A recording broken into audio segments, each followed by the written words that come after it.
As promised, it's now time to talk about conditional probability. Conditional probability is the same probability you guys have been studying so far, except you have to take into account certain conditions. That's the key. People forget to take into account those certain conditions, and then that's how they end up getting it wrong.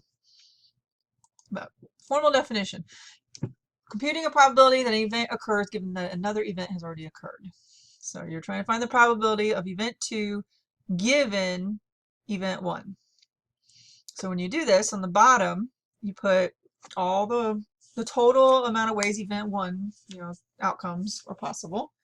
And then on the top, you put the outcomes that go with event 1 and event 2 at the same time. So if you're going to have to look under your condition, the condition, that second part, you have to look there first, and then within that, look at the first part, what you're finding the probability of.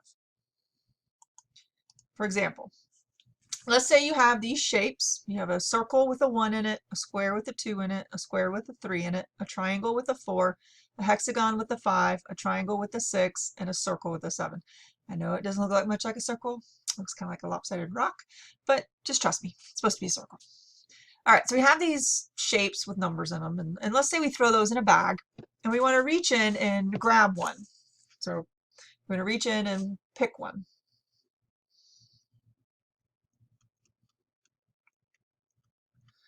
Okay, so upon reaching in and picking one, what's the probability that the one you pick is a square? Well, that's the same thing we did in 11.1, the very first lesson on probability. You look at the fact that in the bag you would have 1, 2, 3, 4, 5, 6, 7 shapes. So you have 7 possible outcomes. And then the desirable outcomes would be squares. So you have 1, 2 squares possible to fit the desirable outcomes. So the probability of reaching in a bag and picking one of these and getting the square is 2 sevens. Okay, probability that you reach in the bag, get one of these, and it has an even number. You have 7 total choices, and 1, 2, 3 of those have even numbers. So the probability of an even number is 3 sevens. In that case, you're not worrying about the shape, you're just worried about the number on it. All right, next one. Probability that you land a square given that it was an even number. So this is the game changer, this word given. That's the game changer. Given that it's an even number. Well, then you have to focus just on the even numbers. You have a 2, a 4, a 6. You have 3 of them that are even numbers. So your total possible outcomes here are 3. And out of those squares, out of those even numbers, excuse me, how many of them are squares? 2 is a square, 4 is a triangle, 6 is a triangle. Out of those, only one of them is a square. So the conditional probability here is 1/3. Given that it's an even number, 2, 4, 6, there's 3 of those, probability that out of that 2, 4, 6, that you're going to land a square, there's only one way to do that. One of them that's a square and an even number. So, back to that definition, a minute ago on that last slide, the top number is the number of ways that you have square and even number.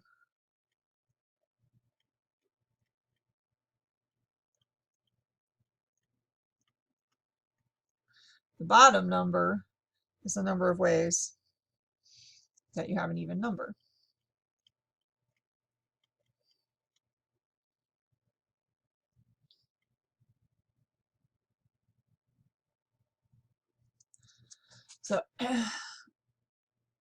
So a number of ways event 1 and event 2 occur. So square and even number occur together simultaneously over a number of ways event 1 occurs. You get an even number. All right, switch it up. Let's say you say probability that you get an even number given a square. It looks a lot like the problem we just did, but notice how things are swapped. That will give you different probability in many cases. Once in a while you might get the same probability, but not always. So if it's given that it's a square, that gives you 2 for the bottom number. So 2 of them fit the given, then it's a square. And then out of those squares, how many of them are even numbers? Well, only one of them. One is a square and an even number at the same time. The other's a square and an odd number. So the probability is 1/2. So think of it as the given narrows down what can be in your grab bag. Like when you're reaching in to grab a shape, you can only have the shapes that fulfill the given, the requirement, the condition, and then from those, what's the probability of picking like the even number? Okay, here, probability of odd number. Notice it doesn't say given, so we're just looking at the entire setup here. We've got 7 shapes to choose from, and 1, 3, 5, 7. There's 4 of them with odd numbers. So probability of reaching and grabbing a shape with an odd number is 4/7. Probability of a triangle. Well, we've got, out of those 7 shapes, we have 2 that are triangles. So it's 2/7. Probability of triangle is 2/7. Probability of an odd number given a triangle. Well, we've only got 2 triangles, and both of them have even numbers. So the probability of getting one that's an odd number and a triangle is 0. You have 2 triangles, and they have a 4 and a 6 in them, which are even numbers. So there is no way to get an odd number given a triangle. Probability of a triangle given an odd number. Well, you got 4 odd numbers. And out of those, hey, none of those are triangles either. Look at that. You have a 1, a 3, a 5, and a 7. 1's a circle, 3's a square, 5's a hexagon, 7's a circle. So it's not possible to get a triangle given an odd number. So that's also 0. So sometimes probabilities do come out to be 0, you know, when things can't happen. Okay, here's the next example. All right, so we have this scenario where you have this easy pass system that's being used in a highway, and they're tracking who has used the easy pass system and who hasn't. And it looks like you've got this given time period. It was the Pennsylvania Turnpike, that's what it was. And they tracked the number of cars and trucks that used and did not use the easy pass on a particular day. So we have a table here, a chart that shows us the column here is the number of cars tracked, a total of 1,462. Column here is the number of trucks tracked, which is 999, making for a total of 2,461 vehicles. And then within the cars and trucks, they have it broken down. How many use the Easy Pass, how many cars use the Easy Pass, how many trucks use the Easy Pass, and how many total vehicles use the Easy Pass. Same thing for did not use, and then you have your totals again down here.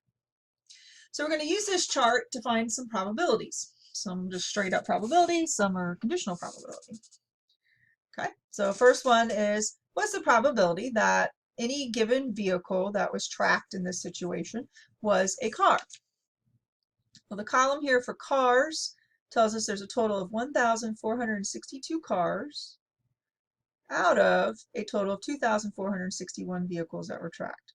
Notice this one is not a conditional probability question because it doesn't say anything about any conditions, any givens. It just says, you know, what's the probability that any given vehicle that they were tracking was a car. So there you go. Now you're going to find like problems like this, or this is straight out of your book, numbers 41 through 45. And you're going to find that they give the answers in decimal form, and that's okay. Remember, probabilities can be fractions, decimals, or percents. So I'm going to go ahead and divide 1,462 by 2,461. And I get a really long decimal, but rounded to 4 places, I get 0.5941. So that's the probability that any, why is it doing that? I did that last time too. That any given vehicle was a car.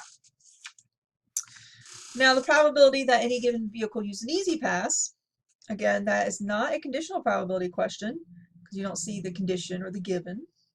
It's just straight up pick a vehicle, how many used an Easy Pass. This row here is for the vehicles that used an Easy Pass, and there was a total of 843 of them out of the 2,461. So you can either leave it in fraction form. Oh my gosh, why does it keep doing this? Or you can go ahead and use your calculator and divide and change that to a decimal. 843 divided by 2,461.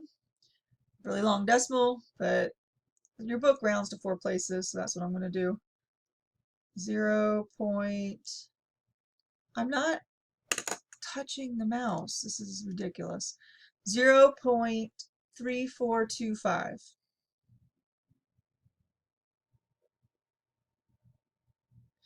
Okay, so that's the if I just wave the pen, it does this. I think I need a new tablet. 0.3425. All right, next one. Probability that they used an easy pass given that it was a car. Now we're getting into the conditional probability. Now we're looking at not just who used an easy pass, which we just found, but first fulfilling the condition that it was a car. So we look at our chart and we see that there were 1,462 cars. So that given is the first number we focus in on. We say the given a car, so we got to look at 1,462 for cars. That's the total we're looking at. And within that 1,462, how many of those use the easy pass? So we don't want to include the trucks that use the easy pass, this 316 right here. We just want the cars that use the easy pass. So that's 527 over 1,462. And now it's just jumping everywhere. So we divide 527 by 1462.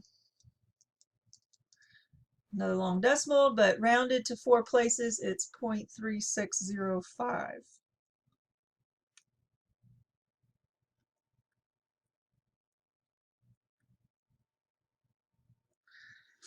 So use the easy pass given that it was a car, 0.3605. That is getting really irritating. It's the first night I've had that problem. Probability that it's a car given that it used an easy pass. Okay, so in this one, we've got the row of vehicles that use the easy pass right up here. There were 843 of them. But we don't want the trucks, we just want the cars that use the easy pass. So that was 527.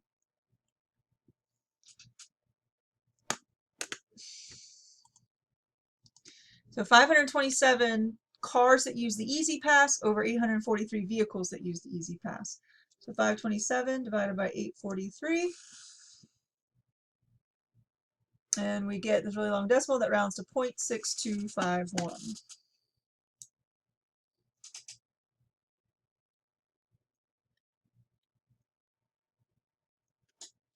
All right, so there you go. There's some examples with conditional probability. Soon as you see that word given, that's when it's your clue. Hey, let me look specifically at what follows the given to get my bottom number in the probability.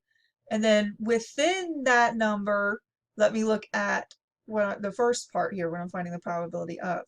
So like here, it's not just probability of a car. So I'm not using 1,462 for the top number. I'm using the number of cars that had used the easy pass. And that was the 527 that went up here. And notice the difference too between these two problems.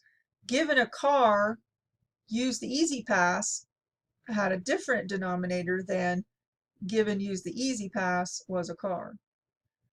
So really have to really pay close attention to what they're saying there and pay attention to the order. I know it sounds counterintuitive, but look at the given. You look at the second part first and then look within that at the first part. All right, so there you go. That's conditional probability. Have some fun with that. Practice, practice. And pretty soon we're going to be getting into my favorite stuff, which would be combinations and permutations. That's where it gets really fun. But until then, enjoy conditional probability, and I'll see you soon.